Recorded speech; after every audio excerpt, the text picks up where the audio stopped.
자, 오늘로서 이제 로마서가 마치게 되고요. 우리 다음 주부터는 우리가 창세기 아브라함까지 우리 생애를 봤는데 이삭의 생애부터 좀 또 다루도록 하겠습니다. 로마서의 마지막 장인 16장, 그것도 마지막 부분인 17절부터 27절을 읽으면서 좀 당황스러운 부분이 있었죠. 24절에 없음. 근데 이제 직접 성경을 가지고 읽으신 분들은 거기에 주애가 있었습니다. 어떤 사본에는 주 예수 그리스도의 은혜가 너희 모든 이에게 있을지어다 아멘이 있음이라고 그렇게 주석이 있습니다. 자, 근데 뭐 NIV, 우리 영어 성경에 가장 많이 읽히는 NIV에는 그 내용이 없습니다만은 그거보다 좀 더 영어 성경으로 권위가 있다고 하는 킹 제임스 버전, 더 리빙 바이블 같은 데는 그 24절에 있는 그 내용이 있습니다. 그렇다면 우리 번역도 그렇게 권위 있는 영어 성경에 따라가야 되는 거 아닌가 그렇게 생각이 되는데, 그러나 사실 어떤 사본을 가지고 번역하느냐가 중요합니다. 그래서 우리가 신약의 원본 또 구약의 원본은 우리가 지금 갖고 있지 않습니다. 그런데 원본과 가장 가까운 그 시기에 오래된 그 사본, 그리고 권위 있는 지역에서 발견된 그런 사본들이 더 인정을 받고 있습니다. 예를 들어서 이제 알렉산드리아 사본이라든지 또 사해 사본이라든지 바티칸 사본 같은 것이 유명합니다. 근데 그런 사본들에게는 24절의 내용이 없습니다. 그러나 사본 중에서도 베자 사본이라고 하는 것이 굉장히 유명한 사본인데 거긴 또 24절은 있습니다. 그래서 대체적으로 볼 때 24절이 빠진 부분이 많아서 우리 개역 개정에는 24절 없음이라고 쓰고 있는데, 오늘 이 말씀은 없는 부분 가지고 다루지는 않겠습니다. 있는 부분만 가지고 오늘 로마서의 마지막 부분을 함께 다뤄보려고 합니다. 그런데 오늘 이 복음의 말씀에 보면 우리 눈에 띄는 말씀이 25절에 보면 사도 바울이 나의 복음과 예수 그리스도를 전파함은이라고 해서, 오늘 사도 바울은 주 예수 그리스도의 은혜의 복음을 나의 복음이라고 그렇게 부르고 있다는 것입니다. 사도 바울이 자기중심적이거나 배타적인 사람이라서 그 복음을 나의 복음이라고 한 것이 아닙니다. 때로는 한때 예수 믿는 사람을 핍박하던 사람이었습니다. 예수를 증오했던 사람이었습니다. 그런데 다메섹 도상에서 그 예수 그리스도께서 나타나신 것입니다. 누구보다도 율법에는 정통한 사람이었고, 특히 선지자들의 글에 대해서는 자기보다 아는 사람이 없다고 자부할 정도로 정말 탁월한 지식이 있었던 사람입니다. 그런데 그에게 그렇게 감춰져 있던 그 복음이 예수 그리스도께서 나타나신 것이었습니다. 그러니 그 감격이 얼마나 크겠습니까? 그래서 오늘 이 복음의 말씀에 보면 감춰졌던 그 복음이 자기에게 나타나고 때가 되면 나타났다는 사실을 강조하면서 이 우리 주 예수 그리스도의 은혜로 주신 그 모든 복음이 나의 복음이라고 고백하게 되는 것입니다. 사도 바울은 로마의 교회에 편지를 쓰면서 1장부터 이 복음에 대한 이야기를 했습니다. 특히 1장 2절부터 4절에 그 복음이 무엇인지를 명확하게 정의를 내리면서 출발했습니다. 이 복음은 하나님이 선지자들로 말미암아 그의 아들에 관하여 성경에 미리 약속하신 것이라. 이 아들로 말하면 육신으로는 다윗의 혈통으로 나셨고 성결의 영으로는 죽은 자 가운데서 부활하여 능력으로 하나님의 아들로 인정되셨으니 곧 우리 주 예수 그리스도시니라. 다시 말하면 복음은 곧 우리 주 예수 그리스도시라는 거예요. 그분의 말씀과 그분의 행함과 그분 자체가 복음이었다는 사실이에요. 그래서 그는 예수 그리스도를 만났고 그 음성을 들었고 그분의 부탁과 말씀에 따라 사도로서 일꾼이 되어 하나님 앞에 이 복음을 내어 일하고 있음을 고백하고 있는 거예요. 사랑하는 성도 여러분, 우리 주 예수 그리스도께서 여러분을 구원하신 그 모든 구원의 은총과 예수 그리스도가 여러분의 복음이 되십니까? 그 복음이 나의 복음이라고 할 수 있습니까? 저 사람의 복음이 아니라 나의 복음입니다 라고 우리가 신앙 고백할 수 있는 사람이라면 오늘 이 마지막 권면을 이제 우리가 받기를 원합니다. 그것은 오늘 본문의 그 복음이 나의 복음이라면 첫 번째 우리가 해야 될, 또 따라야 될 그 교훈은, 성경의 교훈은 붙들고 악한 자에게서는 떠나야 한다는 것입니다. 진리는 붙들고 주의를 살펴 악한 자에게서 떠나라고 말합니다. 19절에는 이 표현을 너희가 선한 데는 지혜롭고 악한 데는 미련하기를 바란다고 그렇게 말을 합니다. 오늘 본문의 17절부터 20절에는 이제 사도 바울이 그동안 지난 2주 전에 본문에서도 살펴본 것처럼 이제 여러 사람들에게 문안을 시작했습니다. 그리고 문안을 해야 될 사람들이 또 등장하고 있는 가운데 갑자기 중요한 내용이 추가되고 있습니다. 이것을 우리는 추신이라고 편지를 쓸 때 로마서는 이 로마에 보낸 편지였습니다. 그래서 이 PS라고도 하고 추신이라고 그래가지고 여러분 추가적인 하는 얘기입니다. 이게 너무 중요해서 이거 꼭 들어가야 되는 말이다. 바로 그런 거죠. 요즘 같으면 이런 내용들이 없어졌습니다. 다 이메일이나 카톡이나 하다 보니까 우리가 추가할 거 있으면 그냥 저 본론에 가서 다시 벌려가지고 집어넣으면 돼요. 그러니까 지금은 이런 게 없는데 2000년대에 서신을 쓸 때는 너무나도 중요했던 거예요. 바로 그 내용이 17절부터 20절에 있는 내용이에요. 그것은 뭐냐면 그 로마 교회가 무너질 정도로 위험한 요소들이 있었기 때문에 그래요. 그러니 이 로마서를 쓰면서 그 교회를 향한 중요했던 그 내용을 17절 이하에는 기록하고 있었던 것입니다. 형제들아, 내가 너희를 권하노니 너희가 배운 교훈을 거슬러 분쟁을 일으키거나 거치게 하는 자들을 살피고 그들에게서 떠나라고 명령하고 있습니다. 여기 본절에 나타난 경계하고 떠나야 될 사람은 그 당시 정확하게 말하면 유대교적으로는 열심을 가한 율법주의자들을 말하고 있는 것입니다. 항상 율법과 복음을 혼합해서 사도들과 대적하고 교회를 어지럽혔던 그 세력, 그들을 조심하고 떠나라고 말하고 있는 것입니다. 그런데 오늘 이 본문 속에 그들을 경계했던 이 세 가지 특징이 기독교 이단들에게 나타나는 특징이기 때문에 중요한 것입니다. 17절에 나타난 그들의 특징은 첫 번째, 복음을 거스립니다. 복음을 흔들려고 합니다. 두 번째 특징은 분쟁을 일으킵니다. 교회를 어지럽게 하고 싸움이 일어나게 합니다. 그리고 세 번째 특징은 거치게 한다고 하는 말이었습니다. 요즘은 이런 말을 잘 안 쓰는데 옛날에 덫을 놓아 산 짐승을 잡는다 또는 쥐를 잡을 때 덫을 놓되 거쳐 넣다, 거칠다 이런 표현을 씁니다. 바로 그걸 얘기한 것입니다. 그래서 순진한 사람을 거쳐서 넘어지도록 올가매는 그 덫을 표현하는 그런 용어가 오늘 이 본문 속에 있습니다. 이런 사람들은 18절에 보니까 겉으로는 예수 그리스도를 섬기는 사람처럼 보이지만 실상은 자기의 배만 섬기는 사람이라고. 그런데 말도 잘해요. 교활한 말과 하첨하는 말로 순진한 사람을 유혹한다. 그래서 믿음이 약한 사람이나 초신자들 이런 사람들을 넘어뜨리려고 한다는 거예요. 그렇다면 성도 여러분, 우리는 이런 사람들을, 이런 이단들을 어떻게 대처해야만 할까요? 주의 깊게 살피고 떠나라고 말합니다. 오늘 이 본문 속에 나오는 살피고 저에게서 떠나라 하는 그 말은 단칼에 돌아서라는 얘기, 단번에 저에게서 돌아서라는 그 원어를 따져보면, 그러니까 타협의 여지가 없는 거예요. 우리가 그런 이상한 사람들, 이단들이 있으면 거침없이 떠나라는 거예요. 그러면서 너희가 선한 데는 지혜롭고 악한 데는 미련하기를 원하노라고 권면합니다. 그러나 사도 바울은 이런 위기를 받고 있는 로마 교회에, 그러나 이런 복음을 해방하는 이들의 배후가 사탄이라고 말합니다. 그래서 우리가 온전히 복음을 붙들고 있으면, 그 복음이 나의 복음을 진리에 굳게 서서 우리가 서 있다면 우리는 그 모든 사탄의 건설을 깨부수고 승리하게 될 것을 오늘 권면의 말씀으로 하고 있습니다. 20절에 보면 평강의 하나님께 속히 사탄을 너희 발 아래에서 상하게 하시리라. 우리 주 예수의 은혜가 너에게 있을지어다. 여러분, 여기 사탄을 너희 발 아래에 상하게 하시리라는 것은 이 복음 중에 원복음, 오리지널 가스플이라고 하는 그런 원복음이라는 게 창세기 3장 15절인데 거기에 예언 중에 하나가 여자의 후손 곧 그리스도께서 뱀의 머리를 상하게 할 것이라고 하는 그 말씀에서 결국 사탄의 모든 권세를 깨부시고 이기실 것을 말씀하고 있는 그 말을 인용하면서 우리가 사탄의 그 권세가 우는 사자같이 우리를 유혹해도 복음이 나의 복음으로 복음에 굳게 서 있으면 발로 깨부시고 우리는 승리할 것을 격려하는 그런 말씀입니다. 그런데 돌아보면 이제 우리가 살피고 떠나야 될 사람들은 누굽니까? 여러분에게 그런 사람은 어떤 사람들입니까? 나를 아프게 하고 상처를 주는 사람입니까? 결코 그 사람들이 아닙니다. 오늘 교회를 어지럽히고 복음의 진리를 흔들게 하고 그리고 나가 우리를 넘어지게 하고 거치게 하는 자들이 우리 주변에 또한 있을 수 있습니다.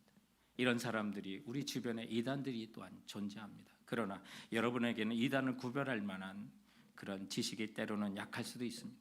저는 여러분이 주신 담임 목사의 직책을 통해서 이런 부분을 면밀하게 늘 살핍니다. 외부 강사를 요청해도 그 사람의 백그라운드와 그 사람의 메시지가 어떤 내용을 담고 있는지를 제가 미리 살펴봅니다.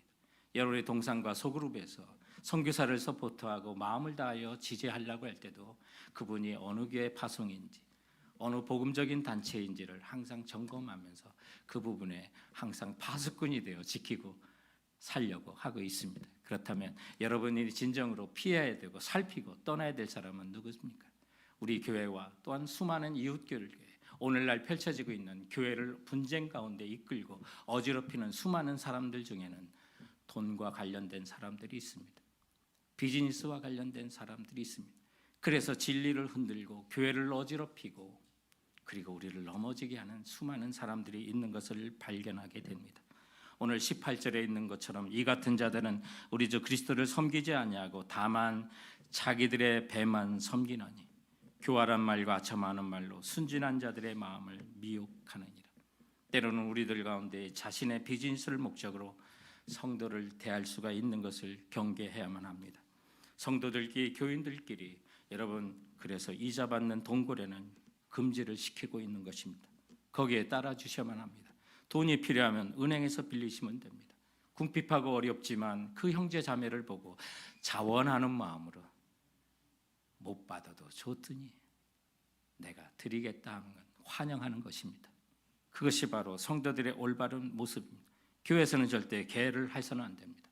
우리 교회에서는 그 어떤 일도 진리를 흔드는 돈 거래나 이익을 위한 여러분의 직업과 비즈니스를 목적으로 이용해서는 안 되는 것입니다. 또한 여러분도 그 모든 것들을 주의 있게 살피시기 바랍니다. 그리고 그런 자에게서 떠나시기 바랍니다. 그런 사람들의 특징은 자기 배만 섬기는 것입니다.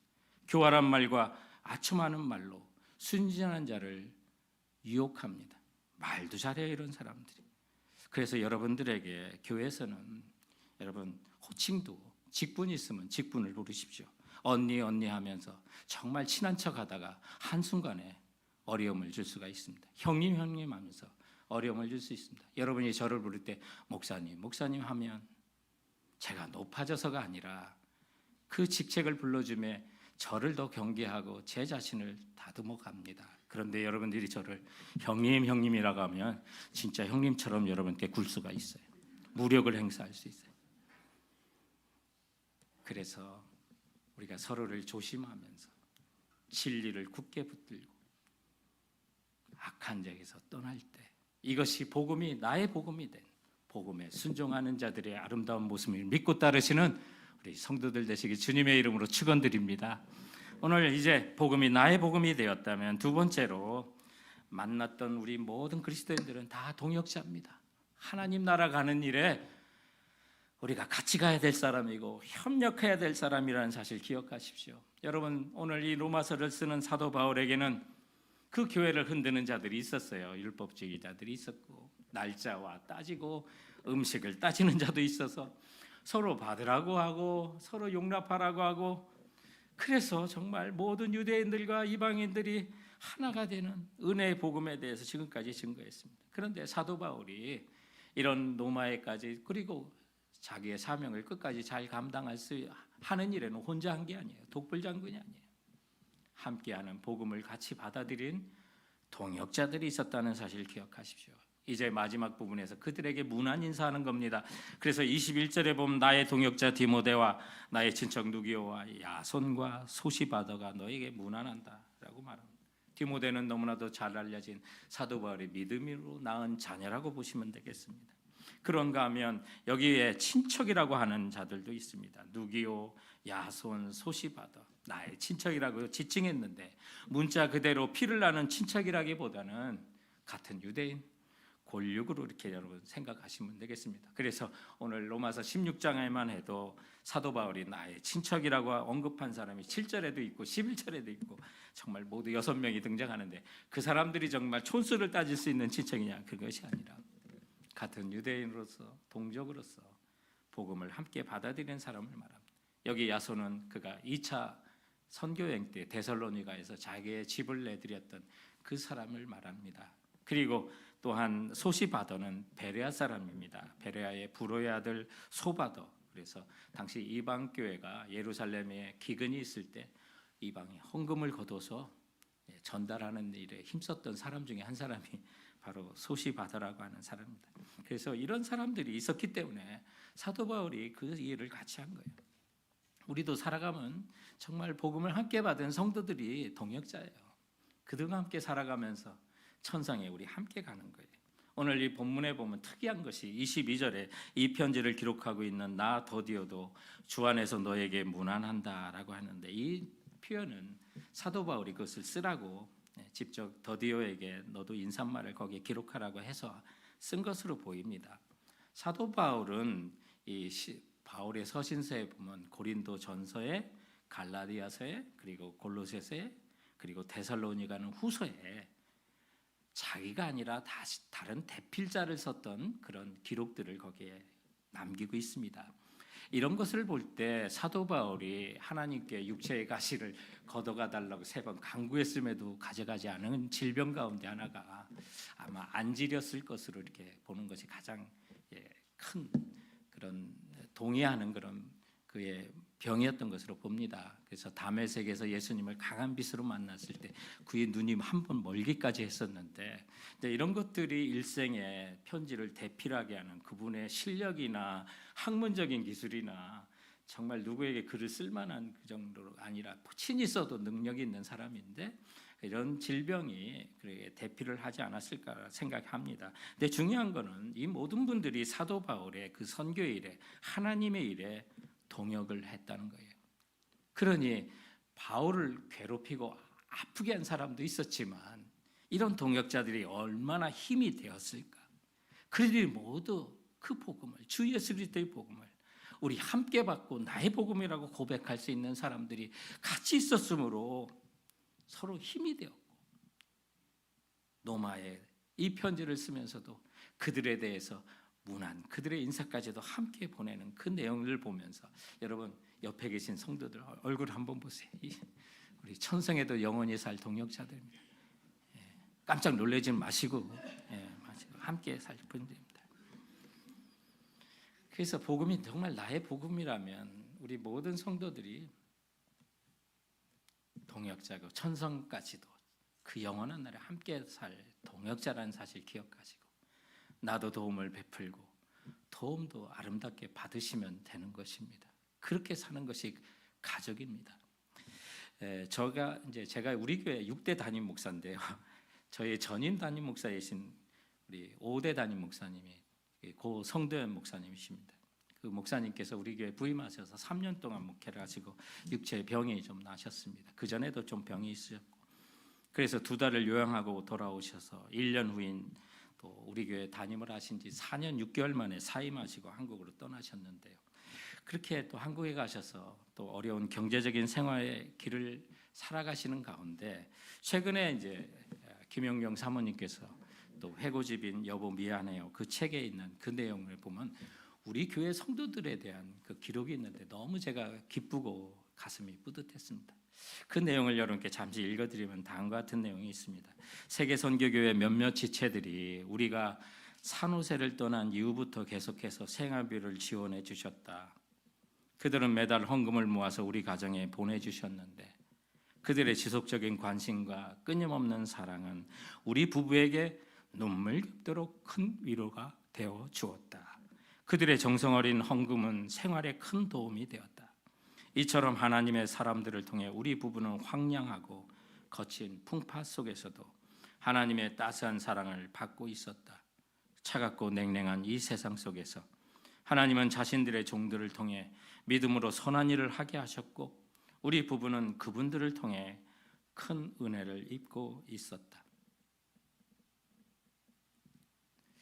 마음에 부여하지 않습니까? 여러분, 이 글의 소제목이 하나님의 사람들이란 제목이었습니다. 정말로 우리 목사님에게도 어려운 시기에 이런 하나님의 사람들이 함께 동역자가 돼서 힘이 되었던 것을 보게 됩니다. 마찬가지로 복음으로 말미암아 우리는 가족이 되었습니다. 친척이 되었습니다. 동역자가 되었습니다. 그렇다면 주님의 나라까지도 우리 함께 달려가야 될 아름다운 친구요 동역자라는 사실을 기억하셔야만 합니다. 이를 위하여 우리가 만나는 거 우연이 아닙니다.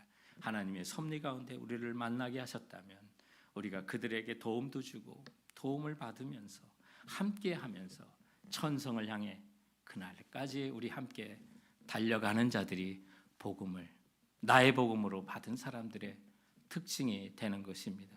우리는 팬데믹이 가져온 유익들이 있었는데 팬데믹 이후에 우리가 성경 통독의 그런 붐이 있었습니다. 그래서 3년 전에는 우리가 90일 동안 성경을 읽는 그 캠페인들을 해나갔고, 많이 하는 분들은 그룹으로 5차례나 읽기까지 했습니다. 작년에는 그거보다 좀 분량이 많은 우리가 연대기적으로 성경을 읽는 훈련도 했습니다. 그런데 올해는 역사 지리로 본 성경이라고 해서 그동안 했던 분량보다 훨씬 많은 자료를 먼저 읽고 성경을 읽어나가는 일을 했습니다. 그런데 이번에 특징이 있습니다. 혼자 하셨던 분들이 그 어느 해보다 중간에 그만둔 확률이 높았습니다. 그만큼 힘들고 어려웠다는 겁니다. 그러나 성경을 읽기 시작한 1월부터 90일 안에 그 성경을 통독하신 분들이 있었습니다. 그런 통산이 있었어요. 그리고 지난 한 주간에 210일 동안 하루에 읽을 분량은 3일에 나눠서 성실하게 읽어 마쳤던 그런 동산이 있습니다. 시작한 사람이 한 명도 낙오하지 않고요. 무엇이 이것을 가능하게 했을까요? 서로를 격려했기 때문입니다. 나은 사람이 처지지 않도록 서로가 힘을 냈기 때문에 완주를 했던 것입니다.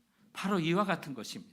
우리가 천성을 향해 가는 복음이 나의 복음이고, 주님의 자녀라면 우리는 영원히 하나님 나라에 살 사람들입니다. 그 나라 갈 때까지 우리가 서로 동역을 하며 서로를 격려하고 인도하여 주님의 천성의 나라도 여러분 승리하며 함께 갈 수 있도록 만났던 모든 그리스도인들을 동역자로, 친구로, 친척으로 삼아 달려가시는 우리 성도들 되시길 주님의 이름으로 축원드립니다. 오늘 말씀을 통해서 우리가 또한 복음이 나의 복음이 되었다면 믿어 순종함으로 증명하시기 바랍니다. 믿어 순종함으로 증명해야만 하는 것입니다. 로마서의 마지막 구절인 25절부터 27절의 그 마지막 부분에는 우리에게 복음을 주신 그 목적이 나옵니다. 주님께서는 그렇다면 왜 우리에게 복음을 주셨을까? 그 목적이 있어요. 그 목적이 뭘까요? 모든 민족이 믿어 순종하게 하시려고. 모든 민족이 믿어 순종하게 하시려고. 그래서 모든 민족이 믿어 순종하게 하시려는 이 목적의 너머에는 또 뭐가 있을까? 거기 26절, 27절. 이 복음으로 너희를 능히 견고하게 하실 지혜로우신 하나님께서 예수 그리스도로 말미암아 영광을 세세 무궁토록 받으시기 위하여 우리에게 복음을 주셨던 것입니다. 그래서 나라와 민족과 종족과 방언과 열방에서 예수 그리스도를 인정하고 예배 받으시는 그날, 그것이 우리에게 복음을 주신 궁극적인 목적이 되는데, 이 궁극적인 목적을 이루기 위하여 사랑하는 성도 여러분, 여러분이 먼저 이 복음을 믿어 순종해야 될 줄 믿으시기 바랍니다. 중요한 단어입니다. 믿어 순종하라. 여러분 스스로 외쳐보시기 바랍니다. 믿어 순종하라. 믿어 순종하라. 그게 복음을 주신 이유예요. 그래서 성경에 있는 대로 모든 민족이 믿어 순종하게 하시려고 복음을 주시고, 복음이 전파되는 곳마다, 예수 그리스도가 전파되는 나라마다 새롭게 되고 밝아지는 걸 보지 않습니까? 가정이 회복되고 밝아집니다. 사람들이 변화됩니다. 복음이 들어가면 사람이 바뀝니다. 성경 공부를 하는 우리 교회 어떤 성경반에 변화된 성도의 삶의 이야기를 최근에 또한 들은 적이 있습니다. 그 변화가 사람들을 참 기쁘게 합니다. 그런데 그 변화는 다른 것이 아닙니다. 정확히 말하면 예수 믿고 순종한 것의 증거가 되는 것입니다. 로마교회의 이 서신을 받는 로마교회의 성도들이 그리스도를 믿고 순종한 그 결과가 뭔지 아십니까? AD 313년에 기독교는 더 이상 핍박받는 종교가 아니라 국교로 그들이 인정하게 된 것은 바로 예수 그리스도를 믿어 순종하는 자들의 그 결과로 받아졌다는 사실을 기억하십시오. 오늘날 복음이 정말 사람을 변화시킬까? 많은 회의를 갖게 되는 이 시대에 살고 있습니다. 그것은 복음이 부족하기 때문이 아닙니다. 복음의 능력이 없기 때문이 아닙니다. 1장 2절부터 4절에 있는 것처럼 복음은 주 예수 그리스도고, 이 복음은 모든 믿는 자에게 구원을 주시는 하나님의 능력이 되는 것은 여전히 과거나 지금이나 미래나 동일할 것입니다. 그렇다면 왜 이 세상은 이 복음 가운데 능력이 없는 것을 우리가 그렇게 체험할까요? 그거는 믿고 순종하는 자들이 적기 때문에 그렇습니다. 그 복음의 교훈을 따라 진정으로 순종하고 나간다면 여러분, 그 결과는 하나님 찬양 받으시고 영광 받으실 일들이 곳곳에서 일어나게 된 걸 믿으셔야만 하는 것입니다. 그럴 때 이 공동체가 정말 하나님의 말씀에, 진리의 말씀에 우리가 믿고 순종할 때 그때 일어나는 현상이 뭐예요? 로마서에 그토록 강조했던 거, 죄에 대하여는 죽고 그리스도와 함께 죄에 대하여는 장사되고 의에 대하여는 그리스도와 함께 부활하여 살아나는 그 삶이 일어나게 되는 거예요. 그때 그리하면 교회는 견고하게 서게 되는 거예요. 그런 복음이 흥하여 세력일 때 교회는 견고하게 설 것이고, 하나님은 오늘 27절에 있는 말씀처럼 영원히 세세토록 영광을 받게 될 것입니다. 오늘 본문에 보면 영광이 세세무궁토록 하나님께 있을지어다. 아멘, 아멘. 여러분, 우리가 복음에 믿고 순종할 때 이런 결과가 드러나게 되는 것입니다. 오늘 26절 끝에 보면 이 복음으로 너희를 능히 견고하게 하실 지혜로우신 하나님께. 여러분, 복음이 밥 먹여주냐? 예, 밥 먹여줍니다. 여러분, 그렇게 믿으셔야 돼요. 그래서 복음만 붙들면 정말 우리를 견고하게 세워줘. 일상의 모든 삶 속에, 교회뿐만 아니라 여러분 비즈니스와 여러분 생활과 모든 일에 정말 오늘 암송하는 거 있잖아요. 주를 두려움으로, 주를 두려움. 사람에게 대하는 것처럼 하지 않고 하나님을 대하면서 우리가 성실한 마음으로 한다면, 그런 주님이 주시는 그 복음을 붙들고 산다면 여러분, 하나님 영광 받으시고 우리 삶은 견고해지는 거예요. 그런데 왜 우리 주위에 이런 복음의 능력이 없고 이런 현상들이 나타나지 않을까? 특히 선교를 가면 이런 생각을 더 많이 해요.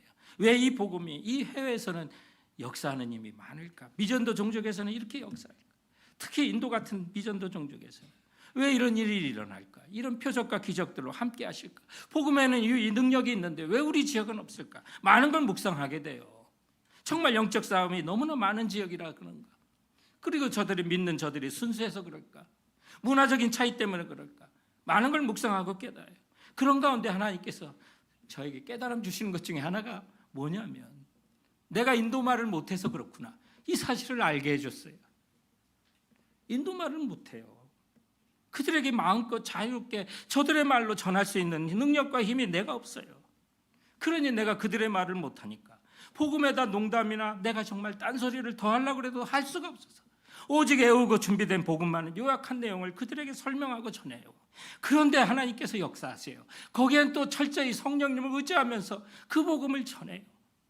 거기서 느끼는 게 뭐예요? 그 복음이 내 생각이 아니라, 나의 경험이 아니라 주 예수 그리스도의 능력만을 전하려고 하는 마음, 그리고 하나님만을 굳건히 의지하고 할 때 모든 교회를 견고하게 서게 하시는 그 하나님이 영광 받으시는구나. 사랑하는 성도 여러분, 여러분의 경험이, 여러분의 지식이, 여러분의 재산이 여러분을 살리는 게 아니에요. 그것이 교회를 견고하게 세우는 거 아니에요.